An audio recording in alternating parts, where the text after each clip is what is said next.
alguna vez.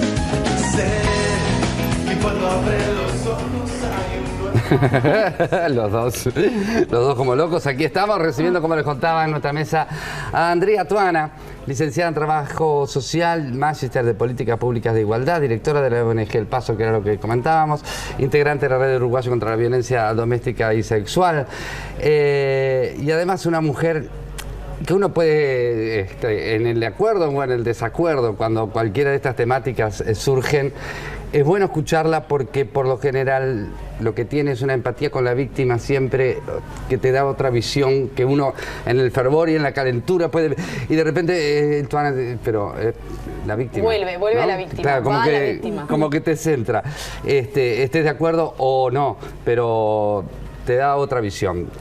Trabaja esta ONG, obviamente, con todo lo que decíamos de violencia de género, violencia doméstica, maltrato hacia niños, niñas y adolescentes, NNA, ESNA, el tema de la explotación sexual, comercial o no comercial de niños, niñas y adolescentes, trata de mujeres, diversidad sexual, trabajan en el tema, en la acción directa con esta temática.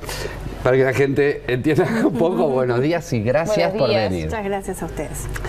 Es una Quijote, como digo yo, porque con toda esta temática, ¿cuántos años hace que estás en esta temática? Y unos 20 años. Desde que te conozco. O quizás más. Ha cambiado muchísimo, ¿no? Desde la percepción, digamos, desde la sociedad, cómo se percibe todo eso, ¿no? Por suerte. años. Por supuesto, hace 25 años hablábamos de prostitución infantil, hoy entendemos que es explotación sexual, hace 25 años pensábamos que bueno, que quizás hayan culturas donde lo del castigo o hasta lo del abuso intrafamiliar es parte de la cultura.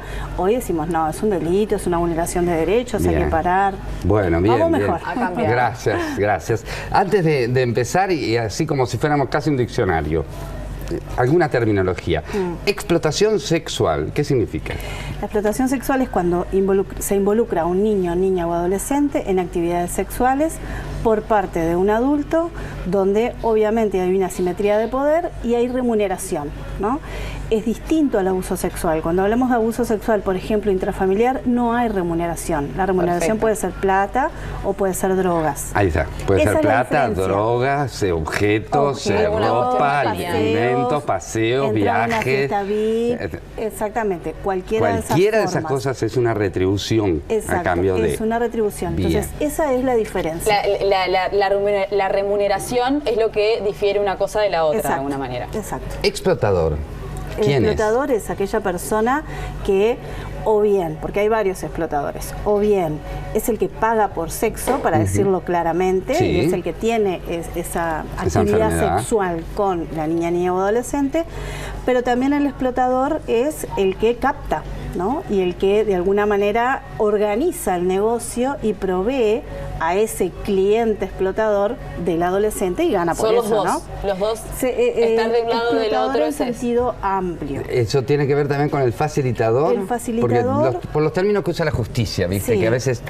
El facilitador es parte de esa red de explotación y cumple esa tarea, y el nombre deviene de la tarea que cumple, que es facilita. Entonces, de repente es el taxista que traslada a la gurisa de un lugar hasta la fiesta, obviamente siendo parte, y se le paga, no solamente el viaje, ¿no? Sino que se le paga el tener esa función en la red de explotación.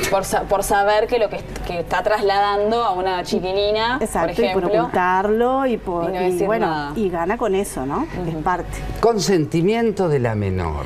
No existe el consentimiento. Gracias. Cuando hablamos de situaciones de violencia. En ninguna situación de violencia se toma en cuenta el consentimiento, porque nadie puede consentir que se le vulneren sus derechos humanos, que se la someta a esclavitud, que se la someta a esclavitud sexual o a violencia sexual. Así que no existe.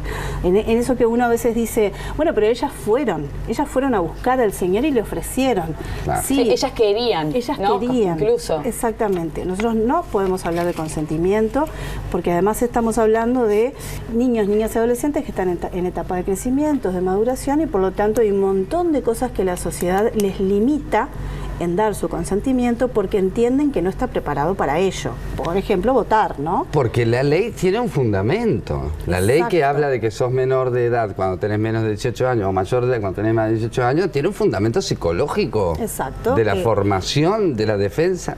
Exacto, nosotros tenemos que entender eso y, por ejemplo, hay niños que te dicen, yo no quiero ir al INAU, quiero volver a vivir con mi papá que me abusó sexualmente. Y la justicia dice, de ninguna manera, ¿no? Tú no tenés edad para tomar esa definición. Nosotros tenemos que protegerte. Este señor va a ir preso o eventualmente se va a ir de la casa, porque no siempre van presos. Bueno, a veces no hay pruebas y tú vas a vivir con alguien que te sepa cuidar. Mira, ¿sabes qué me hace acordar? Justamente al chiste de aquel que el diputado no había entendido en el libro de educación, Ajá. donde Globo Sí, elegía perfecto, a sus decía. amigos cactus Claro, y le decía a su madre, ¿vos no entendés? Vos no sabés que hablaba de prejuicios, ¿no? Exacto. Vos no podés marcarme. Mira, cómo no. Por algo sos menor. Todo el tiempo nosotros estamos tomando decisiones para proteger, ¿no? Le preguntamos a nuestros niños, ¿querés vacunarte? ¿Quieres ir a la escuela? Sí, ¿Ah? sí, Si sí. no querés, no te vacuno, no te mando a la escuela. O Sí, te ¿querés permito... comer solamente papas fritas? ¿Querés Bueno, vas a comer Claro. solamente papas fritas. Exactamente. Y hablando de todo esto, yo justamente uno de los disparadores que había traído más allá de las definiciones era un fin de semana negro que tuvimos nosotros el 29 de mayo, el viernes 29 de mayo, en que un hombre mató a su madre. Después, a la madrugada del sábado, una mujer fue internada por una golpiza de su marido. El domingo, un hombre de 68 años tiró a su mujer por una ventana, o lo intentó. En la noche, un padre mató a sus 2 hijos y se suicidó. El lunes una mujer también, no, el hombre tiró a su mujer de un edificio, también fue ahí. Pasó todo en esos 3, 4 días. Todo esto tiene un denominador común. Sí, todo esto, ¿Cuál es? el denominador común son las relaciones de poder, de abuso de poder, que lamentablemente seguimos teniendo en nuestra sociedad y que hacen que muchas situaciones terminen en estos puntos que por suerte no es lo más común, ¿no? Cuando hablamos de violencia sexual o violencia de género, estamos diciendo que existe una relación de sometimiento, de abuso de poder, donde hay varones que sienten que son propietarios de la vida, las decisiones de sus hijos e hijas, de sus compañeras, y donde se viven situaciones muy cotidianas de ese sometimiento y de esa dominación. En algunos casos, esos niveles de violencia llegan a puntos de tal letalidad como lo que estábamos viendo en esta situación. Es enfermo. Hay una, nosotros lo decimos que siempre, que estos monstruos no son extraterrestres, No. ni son extranjeros, ni fueron criados en Guadalumpur, ni tienen 150 años. Exacto. Estamos hablando de gente muchas veces joven, criada acá. Y tengo una frase de una entrevista tuya vieja, Ajá. capaz que ahora no te das cuenta, supongo. ver, ¿qué habré dicho? Pero decía, decir que los uruguayos y uruguayas promovemos el abuso sexual hacia las mujeres y educamos varones violadores sería una expresión revulsiva, rechazada por la gran mayoría de la ciudadanía. Sin embargo, es una realidad, Es una realidad. aunque nos porque- pese. Exacto. Si no, ¿quién los educó? Claro, bueno, de hecho, hablando de esto, ¿no? Una de las cosas que sucedió este fin de semana es un adolescente de 16 años que abusa Ahí de está. un menor, de uno más chico. ¿Qué pasa con ese adolescente de 16 años? Bueno, varias cosas. Lo primero, las personas que explotan sexualmente hacen cosas monstruosas, sin embargo, son seres humanos, ¿no? Sí, sí. Eso es bien importante, porque lo primero que uno tiende a pensar es, este es alguien que salió fallado, ¿no? Vino genéticamente mal. No. En realidad no. Esto lamentablemente es parte de nuestra cultura y nosotros educamos a nuestros hijos e hijas para llevar adelante, ¿no? Esa masculinidad hegemónica, esa masculinidad que de alguna manera puede llegar a promover la cultura de la violación, que le llamamos, ¿no? La cultura de la violencia sexual. Cuando es un niño Claro. o un adolescente quien agrede y quien ejerce esa violencia, lo primero que nosotros tenemos que mirar es qué pasó en esa trayectoria de vida de ese adolescente, porque tiene 16 años. Exactamente. Entonces, a veces endurecer Lo más las probable es que penas- sea una víctima Exacto. también. Nosotros trabajamos mucho con adolescentes que han sido víctimas y que luego han ejercido conductas abusivas. A veces como un llamador, como un indicador que te permite llegar y saber qué Y es lo que está detectar. pasando y detectar. Y otras veces ya en procesos donde fallamos, ¿no? Fallamos como sociedad, también fallamos en nuestros procesos de trabajo, no tuvimos el tiempo suficiente, no pudimos dar con los procesos de reparación y esos chiquilines terminan ejerciendo daño hacia otros. Claro. Encarcelarlos realmente es dañarlos más, ¿no? Es condenarlos más cuando en realidad no pudimos nosotros detectar y parar y protegerlos a tiempo. O sea, es otra persona más que tenés que atender. Exacto. Porque también es víctima de violencia sexual, es muy probable, porque lo que hace el ser humano, nosotros somos monos, somos animales. Nos criamos, aprendemos hasta a hablar por imitación. Sí, claro, es un ejemplo, ¿no? Pero Imitamos, tuvo ese ejemplo en el imitamos mundo. las conductas que percibimos y que recibimos. Por eso es tan importante para mí el tema de la educación. Fundamental. Y el tema de aceptar que estamos educando mal para poder actuar. Porque como no aceptamos, no, yo no lo crié así, a mi hijo yo no lo crié así. Todos tenemos esa...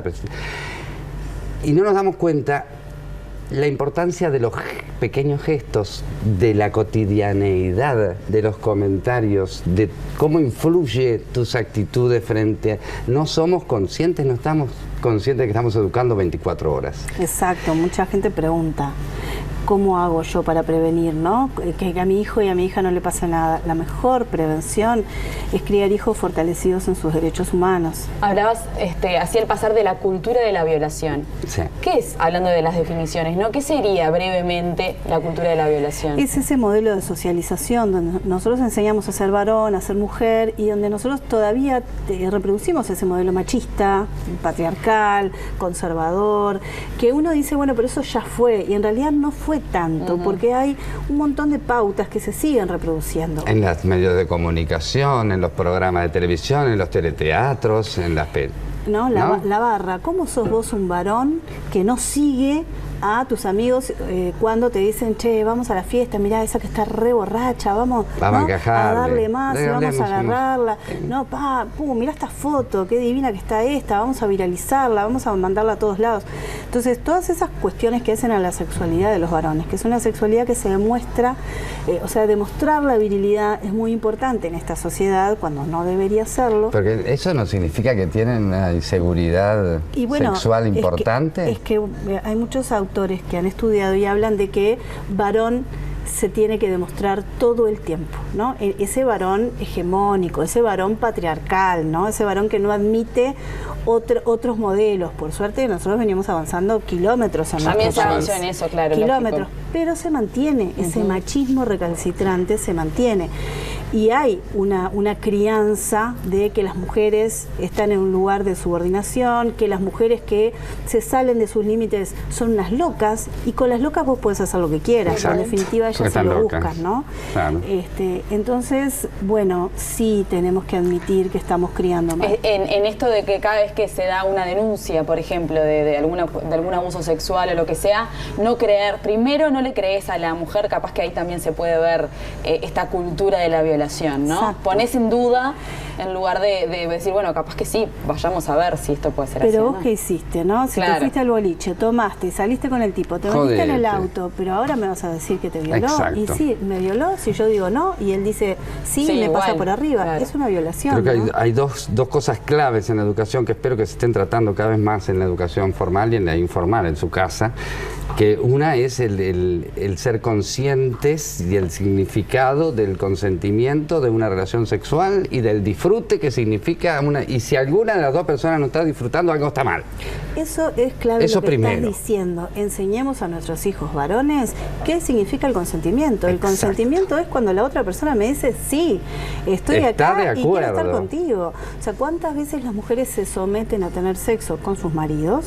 Porque si no se van a enojar, porque mañana es el cumpleaños del chiquito y va a estar todo el día de mala onda. Exacto. Entonces me someto a eso, ¿no? Eso también es... Eso también es violación, Violación. ¿no? Eso también es sometimiento sexual. Y lo otro es también a la niña y al niño, que yo sé que esto es un tema muy conflictivo con los papás, también marcar y enseñarles el respeto a su cuerpo. Sí. Y a su intimidad. Y yo está todo bien con algunas corrientes y costumbres de los papás, está todo bien, pero yo le tengo que demostrar que hay cosas que no están buenas porque cuando se las haga otro adulto, yo quiero enterarme. Si yo veo normal, como yo lo decía, y perdonen que voy a decir, pero los papás que, ¡ay, esa Pepita! Besitos en la boca, está todo bien y no soy retrógrado. A lo que me refiero, ese niño o niña no va a ver mal que un adulto, otro, haga lo mismo. Entonces, creo que uno, aunque le duela, tiene que ser consciente que es educador, además de padre y madre. Y además se tiene que relacionar con ese niño, no como si fuera un juguete, sino tiene que pensar que ese niño es una persona. ¿Se lo haría eso mismo a la vecinita? Probablemente no, es una macana, ¿no? Entonces, me parece que uno tiene que pensar en los límites. El cuerpo de mi hijo, hay límites en cuanto a el castigo físico, yo no tengo derecho a castigarlo, y límites también en cuanto a tocarlo, a jugar con ese cuerpo, a erotizar ese cuerpo, ¿no? Entonces, se supone que sos el adulto. Vos sos el adulto, los besos en la boca, ¿no? Todos los comentarios, en esto del machismo, ¿no? Ay, mirá, ¿no? Al varoncito, mirá eso, con eso va a ser felices a cuantas nenas, igual a papá. Todas estas cosas que hablan de una falta de respeto por los límites y la intimidad del cuerpo de la otra persona. ¿Cómo te quiero? Te quiero que te quedes. Vamos a la tanda, pero hay que hablar de los protocolos. Exacto, que nos quedó. Anótatelo acá, ya Sí, que tenés tanto, anótatelo ahí, protocolos. Nos tenemos que ir a una tanda, pero ya volvemos y seguimos hablando con Andrea. A los bifes significa vamos a acelerar porque no tenemos tiempo, pero... Protocolos. Así después seguimos con Hay con múltiples protocolos. ¿Qué significa protocolo? Para doña Significa Pocha. que hay una hoja de ruta por donde los profesionales, cuando detectan un caso, están frente a un caso, tienen los pasos a seguir.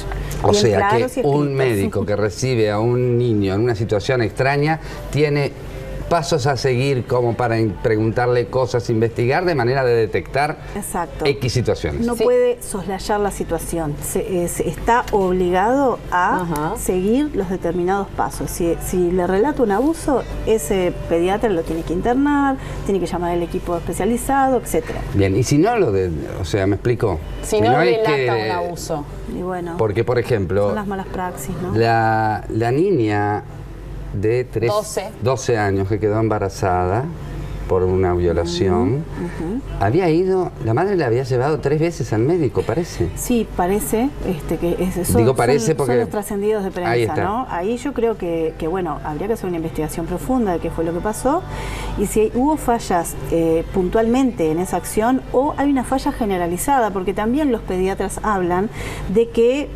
frente a una situación de un problema con la menstruación en niñas tan pequeñas, ellos tienen como el protocolo más bien de que es algo normal, que sucede, no prenden las alarmas en general. Entonces yo creo que lo que hay que hacer es mejorar ese aspecto, parte, ¿no?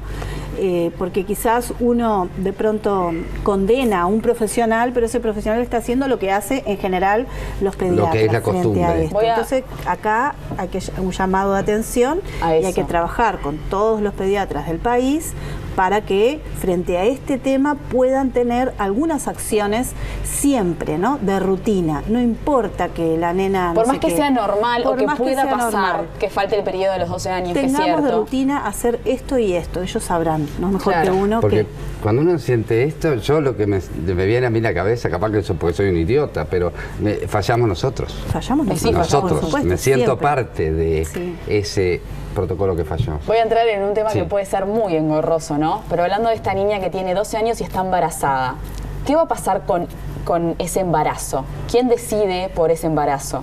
Bueno, en general siempre se plantea que los niños decidan, ¿no? Las niñas decidan. Eso ha sido como la tónica.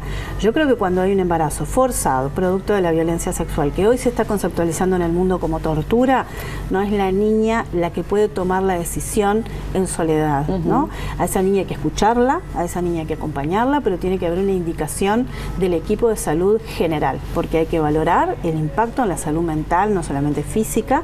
Si los ginecólogos dicen que la niña va a morir, seguramente la decisión de la interrupción se tome, la niña diga sí, no quiero, no sé. Ahora, como no estamos dándole una valoración especial a lo que es el impacto en la salud mental y en la vida, en general dejamos esa decisión en manos de una niña que no tiene las capacidades para poder tomar a ciencia cierta y con cabalidad una decisión de esa naturaleza. Pero es que en realidad yo creo que toda mujer, si se pone en el lugar de una niña de 12 años, o sea, de la niña que vos fuiste a los 12 años, quizás hasta decís que lo querés tener a un bebé. Sí, porque claro. tenés como una idealización de la maternidad o por lo que sea, y te creés que ya estás pronta a los 12 años para ser madre, cosa que no es así, y menos en esta situación. Pero si te pones en ese lugar, capaz que hasta entendés esa decisión. Y claro, ¿no? si a nosotros desde que abrimos un ojo a las nenas nos dan una Un muñeca, bebé, claro, un bebote perfecto. y, Bueno. y nos tomar el crían para chupete eso. y la mamadera Qué para suerte que la dijiste niña. eso, porque una de las frases que yo siempre jodo y digo, pero además confirmo que cada vez tengo más razón. Mientras tú sigas entrando al supermercado y tengas todos los juguetes celestes de un lado y las pelotas y todas las muñequitas y las cocinas rosadas de este otro lado y no te rompa los ojos, estamos mal. Exactamente, Porque exactamente. eso, uno dice, ay, qué estupidez. Eso puede derivar en un montón de cosas. Exacto. Esa es la educación que deriva en un montón de enfermos mentales. Esa educación así sexista coloca muchas veces ¿Verdad? a las gurisas en esta cuestión de decir yo quiero, ¿no? Quiero, pero también dicen yo quiero vivir con el abusador, también dicen yo quiero De vuelta vamos a eso, explotarme sexualmente porque Claro. si me da plata, ¿no? Claro. Entonces el yo quiero no es una decisión consensuada y profunda, ¿no? Y en esto de que dijiste al pasar lo que puede llegar a influir en la salud mental de estas niñas, ¿qué es lo que puede pasar o qué es lo que ha pasado? Porque capaz que nadie... Les destruye la vida. O sea, si uno mira la trayectoria de vida de gurises que han tenido bebés productos de la violencia sexual a esas edades, Las uno ve estropea. que les destruye la vida, les destruye la psiquis. Yo qué sé, yo he tenido casos donde han terminado en situaciones muy jorobadas, obviamente desvinculadas de ese bebé, porque después que nace o en el Ya proceso está. del embarazo empiezan a darse cuenta que están metidas en una situación que es un infierno, que no les sobrepasa la capacidad para poder entender eso, y muchas Ser veces madre. terminan en un quiebre psicológico, ¿no? Con problemas psiquiátricos. O sea, es una locura, es una irresponsabilidad y una falta de ética que nosotros como adultos pongamos en las manos de una niña la toma de decisiones de esto, ¿no? Y no es baja la cantidad de madres adolescentes que tenemos en el país. No es baja, las maternidades adolescentes por suerte han bajado gracias a una bajado fuerte mucho. campaña, pero tenemos estos números que son embarazos infantiles forzados, ¿no? En menores de 15 años. Claro. Ese que no se puede considerar maternidad adolescente, No. sino que es una forma de tortura, no es un número menor. Claro. 150 por año, hubo un año que tuvimos 200 casos, otros 140, o sea, andamos en ese promedio. Bien, no me quiero ir sin tocar el tema de la Operación Océano, que es esta situación que se ha dado, que ha quedado a la luz gracias a la muerte de una adolescente. Si no, esto no hubiera saltado en primera instancia, con un perfil del explotador sexual que claro, que tiene que poner nervioso a cualquiera. Sí. Son docentes, maestros, empresarios, relacionistas públicos, ex jueces, diputados, Abogados. La verdad que no es el mismo caso del camionero en la ruta. Acá es más difícil decir, bueno, esto es cuestión de personas que tienen falta de educación o una cultura donde naturalizan todo esto. Acá nos muestra que en la explotación sexual no hay un perfil y que esto es parte de nuestra sociedad, esto es nuestra construcción, ¿no? Nosotros generamos estas personas con estos perfiles, profesiones, dinero y poder que consideran válido arruinarle la vida a una adolescente por sus gratificaciones sexuales, ¿no? Ya tendremos que hacer alguna campaña para que la gente entienda de que esos pequeñísimos, chiquitísimos gestos cotidianos que estás teniendo en la educación con tus hijos son los que degeneran en estas cosas. Exactamente. Eso Hay que es ser clave. consciente. Y no es darle un palo, es que si no aceptás lo que estás haciendo mal, no lo puedes cambiar. Y no naturalicemos, ¿no? Ah, bueno, pero esta es una loca, ¿no? No, Mirá por esta, ya de chiquita era media rápida, entonces ahora, y sí, está metida con esto. Hay No una frase, nos naturalicemos, tenemos ¿no? que ir, pero hay una frase brutal que decimos, promover la cultura de la violación cuando quitamos responsabilidad a los varones abusadores y decimos que la culpa es de la mujer por ponerse en esa situación o por ir voluntariamente a la boca del lobo. Cuando le decimos que la responsabilidad de ser abusadas es de las mujeres porque provocan, seducen y andan regaladas. Así Y todo es. eso se lo estamos transmitiendo a nuestros hijos. Seguimos reproduciendo el mismo modelo. Entonces hagamos la revolución en la vida, en nuestra vida cotidiana, En la ¿no? chiquita. Cambiémoslo todo en el chiquito. En la chiquita. Y vamos a cambiar el mundo seguro. Ay, gracias, Andrea. Muchas gracias, Andrea. Nos tenemos que ir. Pequeña, brevecita, sí, tanda, ya volvemos que queda Salud. más día a día. Muchísimas gracias.